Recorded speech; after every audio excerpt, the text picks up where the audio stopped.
கர்த்தர் நல்லவர். ஆமென். 1 யோவான் 4வது அதிகாரம் 8வது வசனத்துல தேவனுடைய வார்த்தை சொல்லப்பட்டிருக்குது. தேவன் அன்பாகவே இருக்கிறார். இந்த அன்பு மாயமற்றது, எந்த ஒரு எதிர்பார்ப்பும் இல்லாதது, நிபந்தனையற்ற அன்பு அப்படிங்கிறதா வேதத்தின் மூலமா நம்ம அறிந்து கொள்ளக்கூடியதா இருக்குது. இந்த தேவனுடைய அன்பு எங்க வெளிப்படுத்தப்பட்டது அப்படின்னு பார்த்தா, கல்வாரி சிலுவையில தன்னுடைய சொந்த குமாரனாகிய கிறிஸ்துவை பலியாக நமக்காக ஒப்பு கொடுத்தார் பாத்தீங்களா, அந்த இடத்துலதான் தேவன் நம்மேல் வைத்திருக்கிற அன்பு வெளிப்படுத்தப்பட்டிருக்கிறது. உலகத்துல இருக்கிற அன்பு எல்லாமே ஒரு நேரத்துல நம்ம நேசிக்க கூடியவர்களா இருப்பாங்க, ஒரு நேரத்துல நம்ம அவங்களுக்கு பிரியம் இல்லாத காரியம் இல்ல அவங்களுக்கு சாதகம் இல்லாத காரியம் செய்தோம்னா உடனே அந்த அன்பு நிறுத்தப்பட்டு போகும்.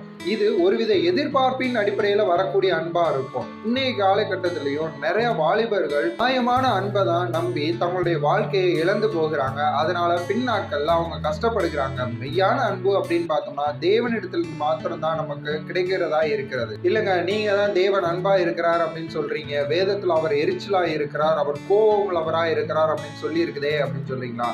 தேவ பிள்ளைகளாய் இருக்கிற நம்மளுடைய வாழ்க்கையில தேவன் என்னைக்குமே கோபம் கொள்கிறவர் அல்ல, கடிந்து கொள்கிறவர் அல்ல, எரிச்சல் உள்ளவர் அல்லங்க.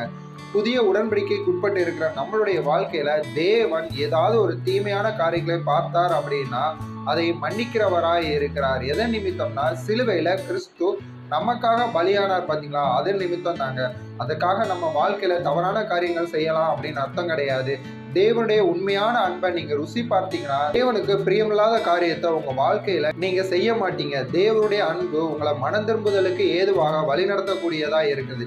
கல்வாரி சிலுவையில கிறிஸ்து பட்ட பாடுகள் ஒன்றல்ல ரெண்டல்ல, பூரண அழகுள்ள தேவன் அந்த கோலம் அடைந்தார் அப்படின்னு சொல்லப்பட்டிருக்குது. ஒரு நிமிஷம் கிறிஸ்து சிலுவையில நமக்காக பலியான அந்த விதத்தை நீங்க நினைத்து பார்த்தீங்கன்னா தேவனுடைய அன்பு எப்படி இருக்குதுங்கிறத நீங்க ரியலைஸ் பண்ண முடியும். வாசிக்கிற வேதத்துல கூட எத்தனையோ தேவனுடைய மனுஷர்கள் தேவனுக்கு பிரியமில்லாத காரியத்தை செய்தாங்க. ஆனா அவங்க எல்லாரும் தேவனால தண்டிக்கப்பட்டாங்களா அப்படின்னு கேட்டோம்னா நிச்சயமாகவே இல்லை. ஏதோ ஒரு விதத்துல தேவன் அவர்கள் மேல் அன்பு கூர்ந்தார், மீறுதல்களை மன்னித்தார். அப்படி வேதத்துல எங்க பார்த்தாலும் தேவன் தன்னுடைய பிள்ளைகளை நிபந்தனையற்ற விதத்தில் எந்த ஒரு எதிர்பார்ப்பும் இல்லாமல் அன்பு கூறுகிறவராக தான் இருக்கிறார். தேவன் உங்கள் மேலேயும் அன்பாகவே இருக்கிறார். இந்த அன்புங்கிறது வெறும் வார்த்தை அல்ல, தேவனுடைய நாமம், தேவனுடைய சுபாவம். தேவன் பட்சிக்கிற அக்கினியாய் இருக்கிறார், கோபம் உள்ளவராய் இருக்கிறார் அப்படின்னு நீங்க நினைச்சீங்கன்னா அதை மாற்றிக்கொள்ளுங்க. தேவன் உங்கள் மேல் அன்பாய் இருக்கிறார். இந்த வார்த்தை உங்களுக்கு பிரயோஜனமா இருந்திருக்கும் நான் விசுவாசிக்கிறேன். கர்த்தர் உங்களை ஆசீர்வதிப்பாராக. ஆமென்.